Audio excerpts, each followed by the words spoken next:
Have you ever heard a voice on the radio that didn't sound human? No static, no distortion, just a cold, clear voice whispering something that made your blood run cold. Back in 2003, in a small mountain town in Montana called Cold Pine, there was a local radio station, WCPR 103.7. It was run by a man named Dave Whitley, a retired military technician who had a love for late-night broadcasting. Every night from midnight to 3 a.m., he'd play old country music, share weather reports, and sometimes read out letters sent by locals. But then, something changed. One night in October, listeners reported hearing something strange during his broadcast. Dave had been reading a letter from a trucker when the station cut off for about 10 seconds. When it came back, Dave's voice was different, slower, hollow, like it wasn't coming from a live person. And in the background, a woman was laughing. Nobody thought much of it at first, just a glitch, right? But then came the messages.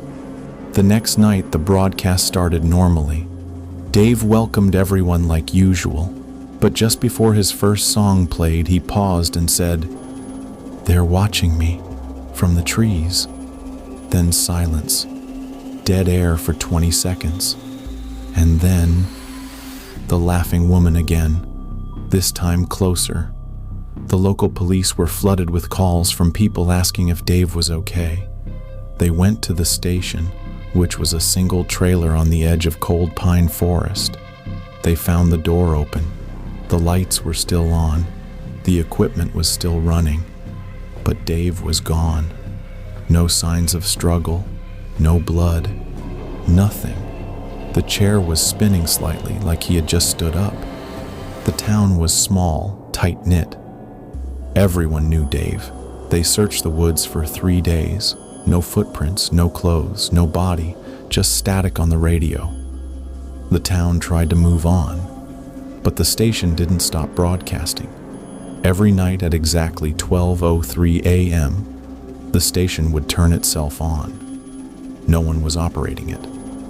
The equipment had been locked up, the trailer sealed. But somehow, every night, the broadcast would return, and the voice was always Dave's. Only, not quite. One night, a teenager named Caleb recorded the broadcast and uploaded it online. The clip went viral in paranormal forums. In the audio, you can hear Dave say, "If you're listening, don't come to the woods. They wear your face, they learn your voice, and they are never alone." That line, "they wear your face," shook people. Some thought it was an elaborate hoax, but Caleb swore it was real. A podcast crew from Seattle came to Cold Pine to investigate. They called it The Voices of WCPR. 3 hosts arrived with recording gear, cameras, and live streamed their exploration. That night they broke the station seal and went inside. They never came out. The live stream ended with a loud bang, a scream, and then just silence. Locals found the trailer the next morning. The door was still locked from the outside, but the crew's gear was inside, neatly placed on the desk. Their van was parked just outside, still warm, but no sign of them, no footprints again. The only thing left behind was a tape, an actual cassette.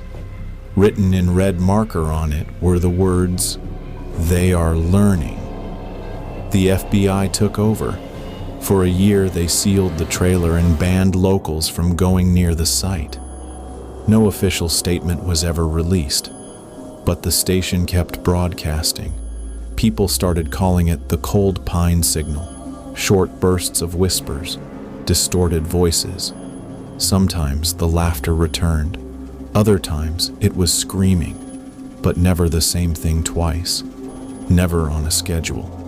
Until one night in 2005. A farmer's wife, Linda Carter, who lived 8 miles from the station, reported something terrifying. At 2:13 a.m., her radio came on by itself. The lights flickered, and she heard a voice, her own husband's voice, calling from the station. Only, her husband had died 2 years earlier. He was saying her name over and over. "Linda, come outside. It's safe now. I miss you, Linda." She nearly opened the door, but she looked out her window first. Standing in her front yard was a tall figure, dressed like her husband. Same flannel shirt, same jeans, but the face was off, like it was stretched, too smooth, too blank. She didn't open the door, but she said it stood there until sunrise, just staring, never blinking, never moving. That same night, 26 other people in Cold Pine reported hearing familiar voices on their radios. Dead parents, lost siblings, friends who had moved away, all calling them to come outside. Some did. They were never seen again. It's been over 20 years now. The government built a fence around the old station. Locals avoid the area. The radio frequency is officially blocked. But here's the twist. A few weeks ago, someone from New Jersey claimed they picked up WCPR 103.7 on their old car radio.